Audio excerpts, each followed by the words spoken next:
So I was a goth in the 90s, and last year I converted some old 90s VHS tapes to digital and shared some goth footage. I wish I had more footage of those days, but I always planned to do a video talking about being a goth and never got around to it till now. Things with these nails.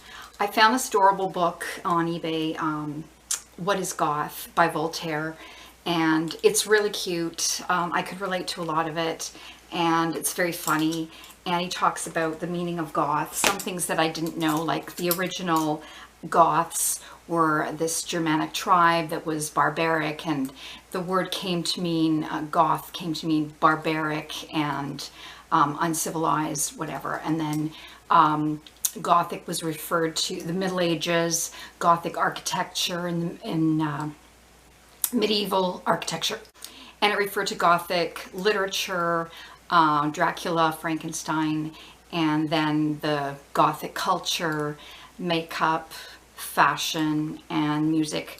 So I found out about the scene in the 90s. So I should back this up. Like Voltaire, I grew up in the suburbs and often felt like I didn't fit in. I was a misfit. In school, I got bullied. I remember going to the beach. I was always very pale because I'm a natural redhead and I don't tan. I would discover self-tanner much later, but back then I was very like white as a ghost. So at the beach, somebody very mean came up to me and says, "What, do you live in a coffin?"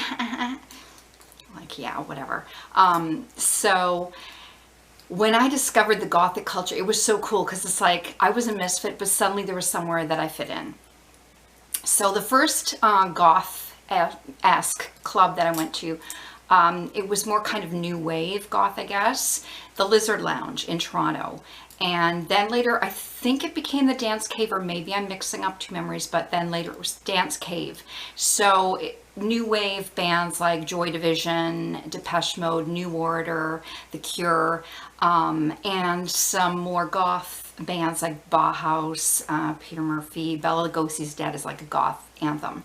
So I discovered all these clubs, and I really liked it because it was, you know, somewhere that I fit in. Being pale was considered a plus. Like there were girls that were putting on white makeup. I didn't even need to.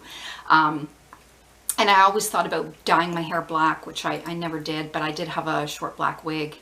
And I loved dressing all in black. And of course, I loved scary movies. I loved Gothic movies. I loved the fashion and the makeup. And even though the people, like I guess to so-called normal people, they might look a bit scary, they were some of the nicest people I ever met, the coolest people. It was an artistic group, very sensitive. Like myself, I was kind of melancholy and kind of drawn to the dark side. I mean, it's like you're always dressed for a funeral, right? You're all dressed in black. And I loved it. My favorite nightclub of all in Toronto was the Night Gallery. It was amazing. It's like the first time I went there, I loved it so much. It's like, oh my God, I'm home. It was so dark, and they had artwork everywhere. There were Gothic sculptures and paintings. It was just so cool, and there were like chains around. And one thing I loved about the goth culture, the dancing was so theatrical, and it's like nobody judges you. Now, I always loved dancing. Like my friend and I went to Electric Circus. I even danced on TV, and I used to dance to like pop music, rap, anything. But the goth music I loved so much more, and especially goth industrial alternative. The beat was so infectious. It was visceral. It's like you were compelled to move, and I loved it. Goth music can be very sad, melancholy. It can also be very angry. And it's just, you feel this energy, and I love dancing and just being able to express yourself, and no one's judging you, and no one's looking at you like you're weird, because everyone's doing their own thing. And Voltaire talks about a couple of the dances, like clearing cobwebs and pulling taffy, and it's an accurate description because there were some like common dance moves that most of the girls did, and you just kind of do these things, but you find your own expression, and I had my own kind of dance style. But I loved it. It was such an amazing time. I loved those clubs, and especially Night Gallery. It was so sad when it closed, but there were other clubs, Catch 22. There was the Boom Boom Room, and they had different theme nights. Like I think some nights would like rock and roll or pop, and then they had alternative nights, the Limelight. There were so many clubs, and it was so cool.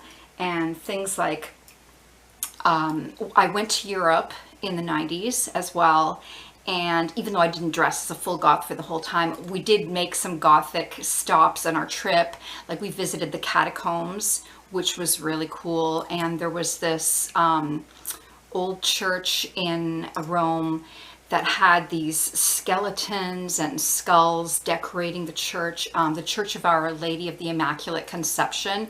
I mean, it was so morbid, but it was very cool, and I did have kind of a morbid streak. I mean, I read Sylvia Plath, the Bell Jar, and her poetry.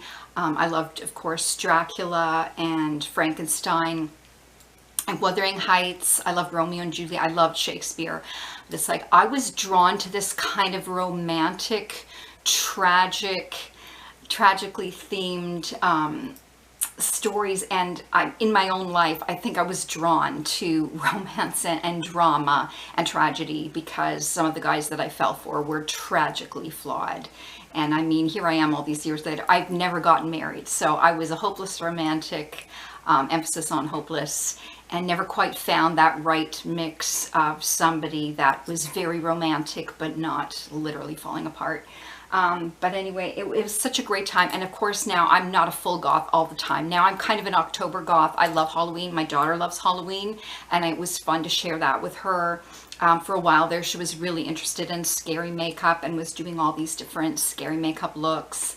And we had a lot of fun with that and dressing up for Halloween, even sometimes in the summer, called Summerween or Halfween, just dressing up in disguises. So I still love Halloween, and I still love music, but yeah, I'm not a goth all the time, but I really do love that culture, and it really did feel like home because it's like I fit in with the misfits. And I remember one guy that I saw, and he had like full mohawk and face tattoos and piercing. He was like the most hardcore, like punk goth that you could imagine. And somebody told me that he used to be a lawyer, and he was miserable, and he quit his job and he became a tattoo artist. That was the coolest thing that I'd ever heard. It's like, I love this. That, you know, here, to think that this guy could be like stuck in the corporate world and feeling stifled and just hating it, and then finally breaking free and expressing himself artistically and doing what he really wants to do. Like, I thought that was so beautiful, and I met some really cool people, and I love that time in my life, and I'm glad I have some photos and videos. I just wish that I'd more. I wish that I brought my camera to the nightclubs. Like back then, I mean, I had a little purse. I still have it. This was literally my bag, my goth bag, my little purse. So all I could really carry was like a small brush and a compact and like an eyeliner. So I couldn't carry much in this, but I don't think I would have had the nerve to bring my camera anyway, because back then, like, taking selfies all the time wasn't a thing yet. Like, it wasn't cool to be everywhere with a camera, even though after I went to Europe, I was addicted to taking photos, but I never brought it along to the nightclub. And I wish I had, because it would have been so cool to capture some of those moments.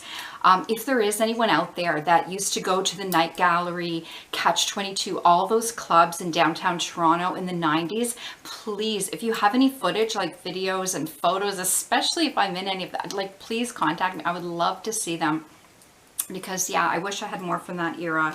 It was such a fun time.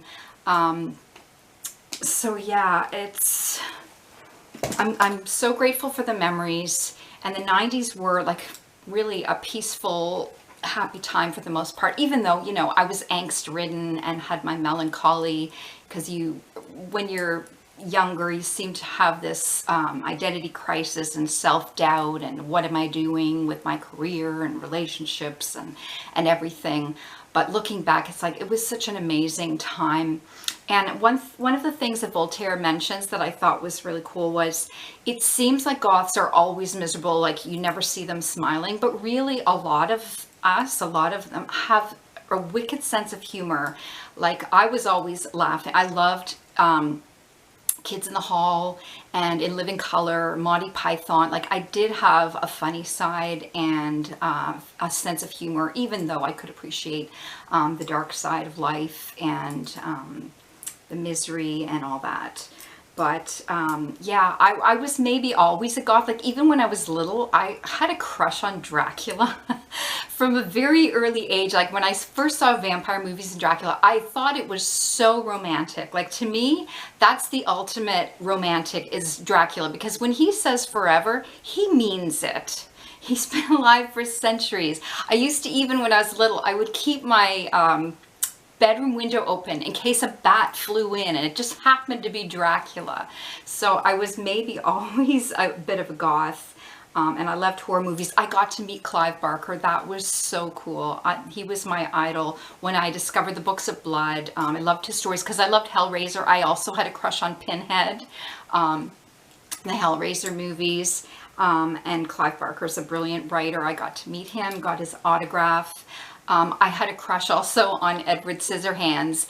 And again, it's that idea of being in the suburbs and everything's so normal and mundane. And then you have this kind of bizarre misfit creature and everyone's kind of like interested at first. It's a novelty, but then they try to make him the bad guy and turn him into a villain, and they don't understand him and he's outcast. And yeah, I really liked Edward Scissorhands too.